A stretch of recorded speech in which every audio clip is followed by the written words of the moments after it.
Hello friend, नमस्कार। मैं ओमवीर आप सभी का स्वागत करता हूं। तो देखिए, लड़कों के बहुत ज्यादा डाउट है कि हम कास्ट सर्टिफिकेट किस फॉर्मेट में बनवाएं।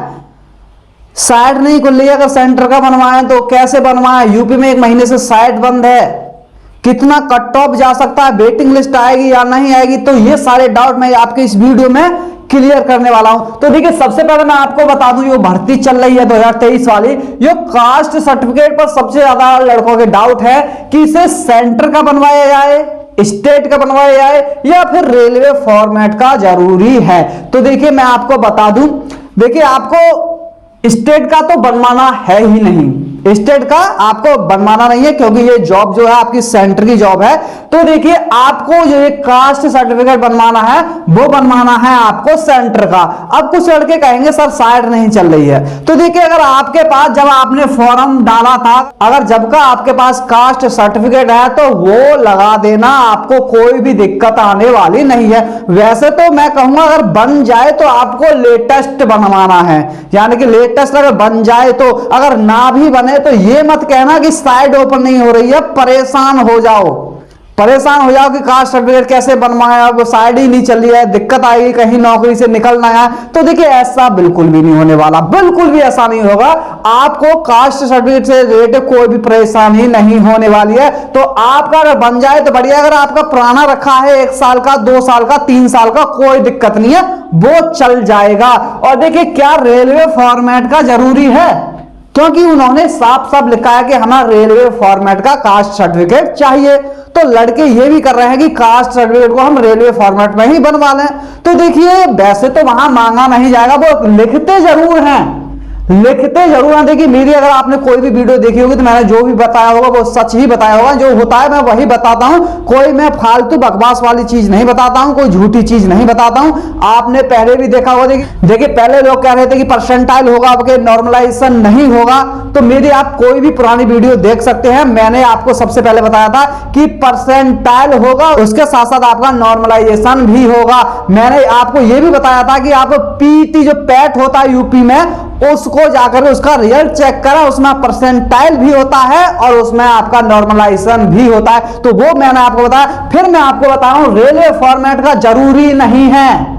आप केवल सेंटर का लेके चले जाएंगे तो आपको कोई भी परेशानी नहीं आने वाली है। मैंने भी सेंटर का ही लगवाया था, हालांकि मैंने बनवा जरूर लिया था ये। तो आप अगर आपके पास समय है और आपका अगर इजीली अगर बन जाता है तो आप इसको बनवा लें।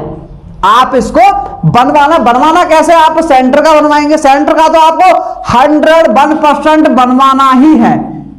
ये तो आपको 100% बनवाना ही है, या पुराना हो। तो इसको तो आपको एसटीएम वगैरह के तहसील में आकर के साइन करवा लेने हैं, बस आराम से साइन हो जाएंगे, एक दिन में कब बन जाएगा ये। इसमें आपको नेट फेंट की भी जरूरत नहीं है कि साइड नहीं चल रही क्या नहीं चली, इसमें कोई दिक्कत नहीं है। तो इसको भी बनवाना, लेकिन ये बहुत जरूरी है। अब बात आती है लड़कों की कि इस बार वेटिंग लिस्ट आएगी। देखिए, पहले भी मैंने आपको वीडियो बना के बताया था कि वेटिंग लिस्ट 100% आएगी, और वेटिंग लिस्ट आएगी। हालांकि वेटिंग लिस्ट का तरीका अलग हो सकता है, वेटिंग लिस्ट का तरीका अलग हो सकता है, लेकिन वेटिंग लिस्ट आएगी, 100% आएगी वेटिंग लिस्ट। क्योंकि 1 साल तक जो भी पद रिक्त होंगे ग्रुप डी में, अब ये ग्रुप डी नहीं रहा, आपको पता ही है, ग्रुप डी ग्रुप सी में कन्वर्ट हो गया है। यानी कि अब जो भी ग्रुप डी की पोस्ट थी वो ग्रुप सी के नाम से आने वाली है आगे, और अब इसको ग्रुप सी ही बोला जाएगा। तो देखिए, जो भी पद रिक्त होंगे, वो ऐसा होता है कि किसी लड़के का 2-2 जगह 3-3 जगह आ जाता है। जब तक वहां ज्वाइनिंग नहीं होती है तो वो रेलवे ग्रुप डी को ज्वाइन कर लेते हैं। तो इस तरह से वो कुछ 1 साल के अंदर बहुत सारी, यानी कि 50% के आसपास ग्रुप डी की पोस्ट खाली हो जाती है। क्योंकि जो लड़के पढ़ाई करते हैं और उनकी अच्छी क्वालिफिकेशन होती है, तो वो ये नहीं चाहते कि हम पूरी जिंदगी ग्रुप डी में ही लगे रहें, इसलिए वो अच्छी जॉब की तैयारी करते हैं और कहीं ना कहीं वो सेटल हो जाते हैं। तो देखिए, 50% करीब, देखिए मैं तो 2018 के डाटा की बात कर रहा हूं, अगर वो डाटा आप लेते हैं तो 50% करीब स्टूडेंट छोड़ करके चले गए हैं। तो ऐसा इसमें भी हो सकता है, अगर 50% नहीं छोड़ेंगे तो 30% छात्र तो 100% छोड़ के चले जाएंगे। कहीं ना कहीं इन छात्रों का सिलेक्शन हो जाएगा। तो और कुछ छात्र ऐसे होंगे जो डीबी के लिए एब्सेंट या मेडिकल के लिए भी एब्सेंट हो सकते हैं या कुछ अनफिट भी हो सकते हैं, तो वहां पर भी वैकेंसी खाली हो जाएंगी। देखिए जब वैकेंसी खाली हो जाएंगी तो उनको भरना पड़ेगा। अगर ये वैकेंसी इन लड़कों में से ही नहीं भरते हैं जिन्होंने CBT 1 पास कर लिया है, PET पास कर लिया है, तो क्या होगा, इनको वैकेंसी दोबारा निकालनी पड़ेगी। जब दोबारा निकालेंगे तो दोबारा निकालने में उसको पूरा प्रोसेस करने में 2 से 3 साल फिर लग जाएंगे। 2 से 3 साल फिर लग जाएंगे तो कितना समय बीत जाएगा।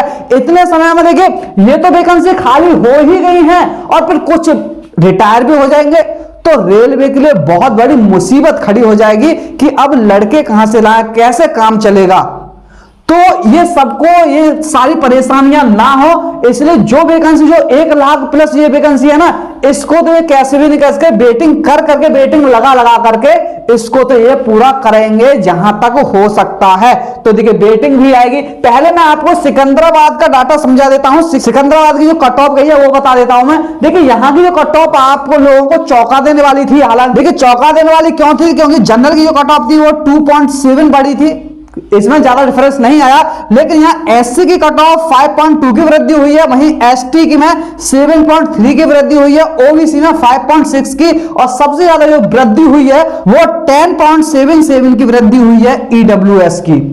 इतनी वृद्धि हुई है तो आप मान सकते हैं जो भी आने वाले यानी कि जो भी और जोन है तो वहां की जो कट ऑफ जा सकते हैं। देखिए मैं आपको बता दूं जनरल की जो बढ़ सकती है लगभग ये समझिए कि 2 नंबर तो हर जोन की बढ़ने वाली है, 2 नंबर मिनिमम हर जोन की बढ़ने वाली है। यही इसकी बात करूं तो 5 नंबर के आसपास यानी 5 नंबर कुछ ऊपर या कुछ नीचे हर जोन की इतनी ही बढ़ेगी, और इसकी 6 नंबर के आसपास बढ़ सकती है। 6 नंबर ज्यादा यानी 6 नंबर किसी की 7 किसी की 7.5 या 5.5 इतनी ही बढ़ सकती है एससी की बाद बाकी जोन की। वही ओबीसी की बात करें तो 5 के आसपास ही बढ़ने वाली है, यानी कि 4 से लेकर के 5 ही बढ़ेगी। किसी जोन की 5.5 बढ़ जाएगी, किसी जोन की 4.5 बढ़ जाएगी, तो इतने के आसपास ही बढ़ने वाली है। ईडब्ल्यूएस की बात करूं तो 8 से लेकर के 11 नंबर तक यहां पर बढ़ने वाली है, इस हिसाब से, इसके डाटा के हिसाब से आप देख सकते हैं कि इतने इतने नंबर जोन में बढ़े हैं। अब देखिए सिकंदराबाद में टोटल वैकेंसी थी 9328 वैकेंसी थी, लेकिन इसमें क्या था, कुछ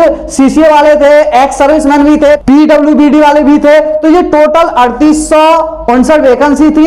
यानी कि इतनी टोटल अगर वैकेंसी इनको निकाल दिया जाए, ये वाली तीनों यानी सीसीए और एक्स ये सवारी वैकेंसी निकाल दी है, तो ये टोटल नॉर्मल पोस्ट थी वो 5469 पोस्ट थी।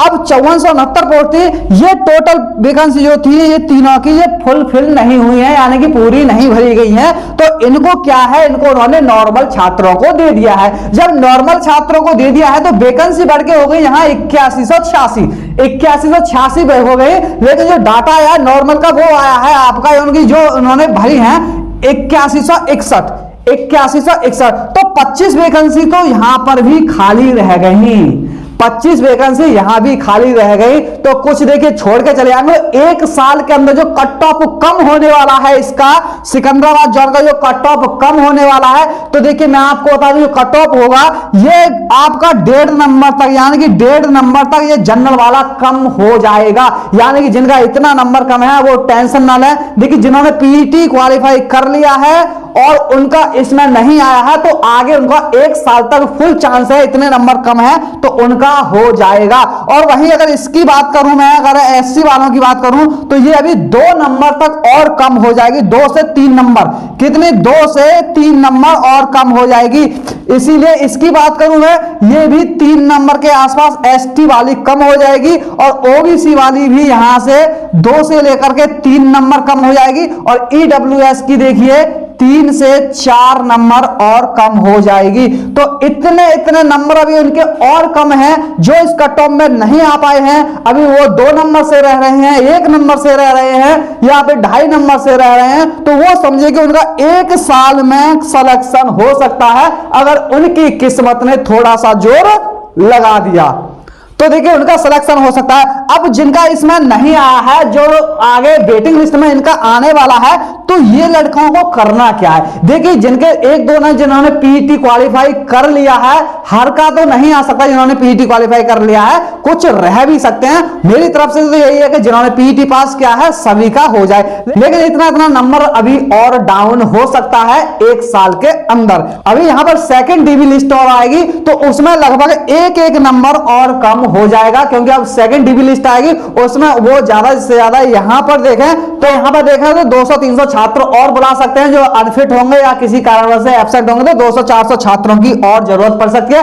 उसके लिए वो सेकंड डीबी जल्दी ही निकाल सकते हैं। तो ये तो थी आपकी कट ऑफ के बारे में कि कितनी कट ऑफ कम हो सकती है। अब मैं आपको बता दूं, देखिए जिनका नहीं हो पाया है पीईटी के बाद भी इस वाली लिस्ट में नहीं आ पाया, तो वो छात्र क्या करें। देखिए ये तो उनके लिए है ही क्या, देखिए जब आपकी किस्मत खुलेगी तो आपको पता चल जाएगा कि हाँ अब आपका ग्रुप डी में हो गया है, लेकिन जब तक आपको अपनी आगे की तैयारी करते रहना है कि अब मुझे उसकी तैयारी करना है। ये तो अब आप ये सोच लीजिए जिनका नहीं हुआ है वो आप ये टेंशन आना कि मेरा नहीं हुआ है, क्यों नहीं हुआ, क्योंकि उनका चांस है। अब बस आपको यह करना है, अब आपको अगली कोई भी वैकेंसी आ रही है आपको उसकी तैयारी में लग जाना है। अभी से आपको प्लानिंग करनी है कि मुझे अब इस तैयारी करनी है, ये वाली तैयारी करनी है, और ये सिलेबस होता है और उस हिसाब से अब मैं पढ़ाई करूं। अब हाथ में हाथ रखकर मत बैठ जाना कि एक साल तक हम इंतजार कर लेते हैं और एक साल में कभी ना कभी तो वेटिंग में हमारा आ ही जाएगा। आपको वो इंतजार नहीं करना है, आपको करना है तैयारी करनी है और जबरदस्त लेवल की तैयारी करनी है। पहले जो भी छोटी छोटी गलतियां आपने कर दी हैं जिसके कारण आप कट ऑफ के आसपास भटके हो, अब के आपको अच्छी तैयारी करनी है। आपको कट ऑफ से 5-7 नंबर ज्यादा लाने, यानी कि जैसे ये 60 गई है तो आपको 65-66 नंबर इस तरह से आपको लेकर के आने हैं। आपको अच्छी तैयारी करनी है, क्योंकि अब देखिए अब से 2 से 3 महीने बाद काफी वैकेंसी आने वाली है, रेलवे में भी आने वाली है और भी कई डिपार्टमेंट में वैकेंसी आने वाली है। तो देखिए इस वीडियो में मैंने आपको बता दिया है जो आपकी जरूरी थी। आप कास्ट सर्टिफिकेट को लेकर के बहुत ज्यादा टेंशन ले रहे थे कि कौन सा बनना है कौन सा नहीं बनना है, तो आपके सारे डाउट क्लियर हो गए होंगे। तो देखिए इस वीडियो में बस इतना ही, और मैं आपको एक और बात बताना चाहता हूं, अगर आप पैसा कमाना चाहते हैं, स्टॉक मार्केट से ट्रेडिंग करना चाहते हैं, कोई बिजनेस स्टार्ट करना चाहते हैं, तो आपके लिए मेरा एक और चैनल है, वो चैनल है अर्न विद ओमवीर। इस चैनल को YouTube पर सर्च करके या फिर वीडियो के डिस्क्रिप्शन में लिंक दे दूंगा, उसको सब्सक्राइब करना। उस पर आपको बहुत अच्छी वीडियो मिलेंगी, आपको मोटिवेशन वाली वीडियो मिलेंगी और आपको पैसा कैसे कमाना है, कौन सा बिजनेस करना है, वो सारी चीजें आपको इस वाले चैनल पर मिलेगी। तो इस वीडियो में बस इतना ही। अगर वीडियो अच्छा लगा हो तो वीडियो को लाइक शेयर जरूर करें और जो मेरे चैनल पर नए जुड़े हैं चैनल को सब्सक्राइब जरूर करें। तो थैंक यू, धन्यवाद, जय हिंद, जय भारत।